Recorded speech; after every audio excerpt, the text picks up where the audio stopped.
Hello बच्चों, मैं Mansi Sharma mission ज्ञान से स्वागत करती हूँ आप सबका राजस्थान सरकार और वेदांता के CSR ई लर्निंग इनिशिएटिव में। हम चैप्टर पढ़ रहे हैं पॉजिटिव हेल्थ के बारे में।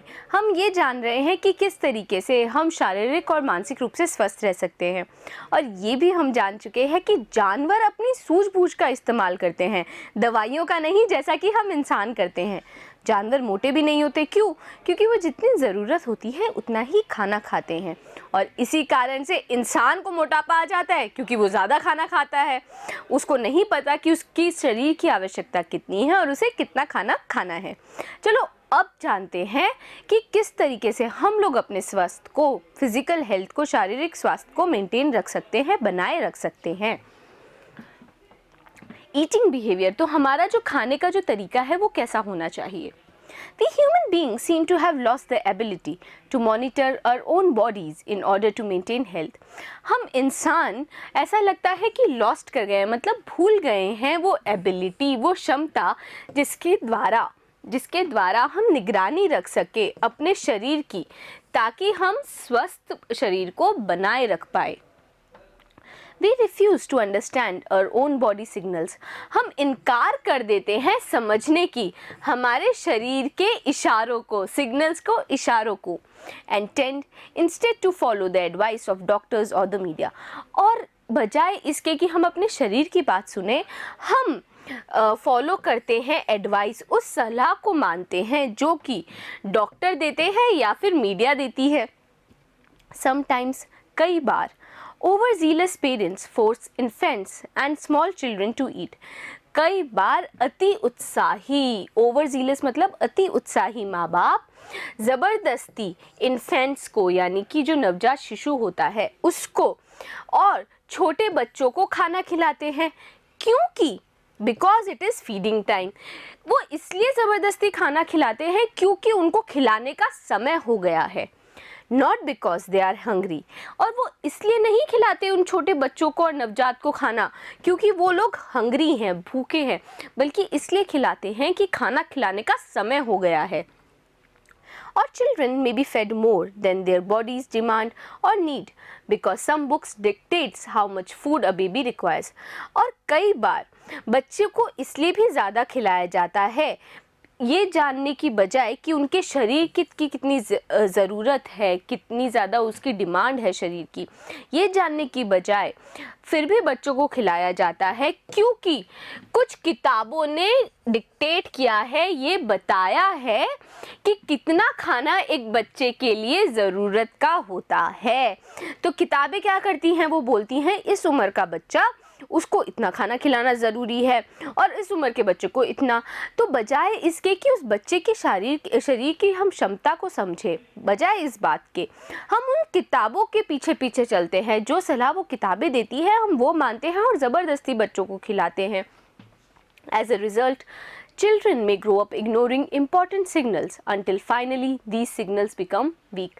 और इसी कारण से जो बच्चे हैं वो बड़े होते हैं अनदेखा करते हुए अपने शरीर की उस ज़रूरी इशारों को, और आखिरकार ये जो इशारे हैं वो वीक हो जाते हैं, कमज़ोर हो जाते हैं, and fail to stimulate properly, और वो नॉर्मली मतलब सही ढंग से उभर कर नहीं आते। अब तो एक समय ऐसा होता है जब हम भी अपने शरीर के इशारों को अच्छे से समझ सकते हैं, कितनी उसे ज़रूरत है। लेकिन अगर ऐसा ना किया जाए तो बच्चों में जैसे जैसे वो बड़े होते हैं, एक समय ऐसा आता है जब उनके ये जो शरीर जो इशारे करता है कि उसे कितना खाना है, किस चीज़ की आवश्यकता है, वो उभरना बंद हो जाते हैं। People then either eat far too much or too little less. और तब लोग क्या करते हैं, बहुत ज़्यादा या बहुत खाना खाते हैं, बहुत ज़्यादा या बहुत कम खाना खाते हैं। As in the case of some young figure conscious girl, जैसा कि होता है कुछ यंग जवान आकृति के ऊपर कॉन्शियस, यानी कि आकृति को लेके सचेत लड़कियों के साथ, वो क्या करती है, बहुत कम खाना खाती हैं, उतना कम कि शरीर की जो आवश्यकता है वो भी पूरी नहीं हो पाती, and fail to eat the precise amount of food required by the body. और वो असफल हो जाते हैं खाने में उस प्रिसाइज, उस ठीक मात्रा के खाने को जिसकी आवश्यकता शरीर को है। तो क्या होना चाहिए बच्चों? होना तो ये चाहिए कि हम शरीर के हर इशारे को समझें, उसकी आवश्यकता को समझें, उसे ना आवश्यकता से कम खाना दें, ना ज़्यादा खाना दें। कम देंगे तो क्या होगा? जो पौष्टिक आहार मिलना चाहिए वो नहीं मिलेगा, शरीर कमज़ोर होगा। और अगर हम ज़्यादा खाना खिला देंगे तो शरीर मोटा हो जाएगा और वो भी शारीरिक स्वास्थ्य के लिए अच्छा नहीं है। However, if we change our attitudes, अगर हम चेंज कर दें, बदल दें अपना एटीट्यूड, अपना रवैया, and learn to trust our own bodies from the beginning, और हम सीख लें भरोसा करना अपने खुद के शरीर का शुरुआत से ही, बिगिनिंग से ही मतलब शुरुआत से ही, and thus enjoy good health, तब हम enjoy कर सकते हैं अच्छा स्वास्थ्य। एक्सपेक्टेशंस एंड रिस्पॉन्सिबिलिटीज़, तो अच्छे स्वास्थ्य में और भी बातें आती हैं। वो क्या होती है? एक्सपेक्टेशंस और रिस्पॉन्सिबिलिटीज़। हम क्या करते हैं, कई बार हमें उम्मीदें होती हैं। एक्सपेक्टेशंस मतलब उम्मीदें और रिस्पॉन्सिबिलिटीज़ मतलब जिम्मेदारियाँ।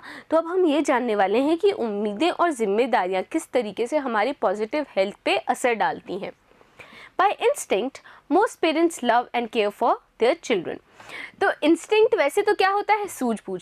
लेकिन यहाँ पे इंस्टिंक्ट का मतलब है कि हमेशा से ही माँ बाप अपने बच्चों को प्यार करते हैं, उनकी केयर करते हैं, परवाह करते हैं, ध्यान रखते हैं।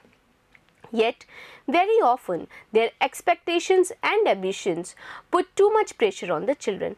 लेकिन कई बार माँ बाप की जो expectations हैं, उम्मीदें हैं और जो ambition है, महत्वाकांक्षाएं हैं, वो बहुत ज़्यादा प्रेशर डालती हैं, दबाव डालती हैं बच्चों पर। When children cannot reach the level of their parents' ambition, जब बच्चे उस लेवल पे, उस स्तर पर नहीं पहुंच पाते जितनी कि उनके माँ बाप को महत्वाकांक्षा होती है उनके लिए, they can suffer from tremendous frustration and stress. वो भुगतते हैं tremendous, उसका मतलब तो आपको जानते ही हैं, उसका मतलब होता है बहुत ज़्यादा। तो तब अगर बच्चे अपने माँ बाप की महत्वाकांक्षा के ऊपर नहीं आ पाते, उस स्तर पर नहीं आ पाते, तो वो भुगतते हैं बहुत ज़्यादा फ्रस्ट्रेशन, कुंठा और स्ट्रेस और तनाव भुगतने लगते हैं। This may lead to drug experimentation and other related behaviors, जिसके कारण ऐसा हो सकता है कि वो बच्चे ड्रग्स का प्रयोग करें, एक्सपेरिमेंट करें मतलब प्रयोग करें, और बाकी इसी से जुड़ा जो उनका व्यवहार है उसमें भी बदलाव आए। कैसे? As a way of avoiding, जिसके द्वारा वो अवॉइड कर सके मतलब टाल सके सच्चाइयों को, उस हालत की। कौन सी हालत की? अगर माँ बाप की महत्वाकांक्षा बहुत ऊंची है कि हमारा बच्चा ये बनना चाहिए, वो बच्चा उस स्तर तक नहीं आ पाता, तो क्या होता है?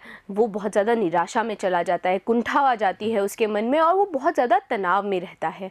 और इस कारण से हो सकता है कि इस हालत से बचने के लिए, इस सच्चाई से बचने के लिए वो ड्रग्स का प्रयोग करे और क्या करे? वो अपने व्यवहार में भी बदलाव ले आए।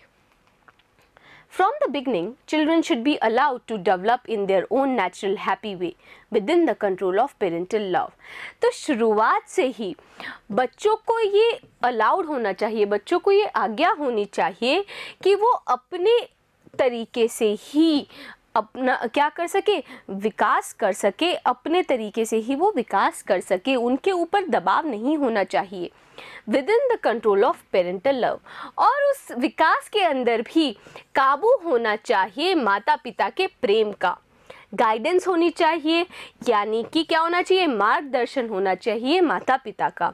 And care and without too much pressure, और माता पिता की क्या होनी चाहिए? देखरेख भी होनी चाहिए कि माता पिता बच्चे को देखरेख करें, उसका मार्गदर्शन करें और ज़्यादा दबाव ना डालें। जिस तरीके से बच्चा विकास कर रहा है नॉर्मल तरीके से, उसको वैसा ही करने देना चाहिए, उसके ऊपर ज़्यादा महत्वाकांक्षा का दबाव नहीं डालना चाहिए। A change of some conventional parent attitudes may help to prevent many cases of drug dependence and other adolescent problems. अगर हम बदलाव कर दें कन्वेंशनल पेरेंट एटीट्यूड्स का, मतलब जो पारंपरिक तरीके हैं एक बच्चे को बड़ा करने के, उनके अंदर बदलाव कर दें तो हम प्रिवेंट कर सकते हैं, हम पहले से रोक सकते हैं बहुत सारे केसेस को जो कि ड्रग के ऊपर निर्भरता के होते हैं, और बाकी सारे उन केसेस को भी हम रोक सकते हैं जो कि किशोर लोगों में प्रॉब्लम होती है। किशोर कौन? एडोलेसेंट जो बच्चे होते हैं, जो टीनेजर्स होते हैं, उनकी जो समस्याएं हैं उनसे भी बचा जा सकता है, उनको भी प्रिवेंट किया जा सकता है अगर हम अपनी पारंपरिक जो पेरेंटल टेक्निक्स हैं, बच्चे को बड़ा करने के तरीके हैं, उनको थोड़ा सा कम कर दें, उनमें थोड़ा सा बदलाव ले आएँ। और बातें जानने वाले हैं हम इसी पॉजिटिव हेल्थ के बारे में। हमने बहुत सारी बातें कर ली, हमारा खान पान कैसा होना चाहिए, बच्चों के ऊपर महत्वाकांक्षा का दबाव और उम्मीदें उनसे कम होनी चाहिए ताकि बच्चे को जो निर्भरता है, ड्रग्स की निर्भरता, वो ख़त्म हो जाए, वो केसेस ही बंद हो जाए, वो तनाव महसूस ना करे। अब मिलेंगे अगले वीडियो में इस चैप्टर के आखिरी भाग के साथ में। बने रहिएगा मेरे साथ।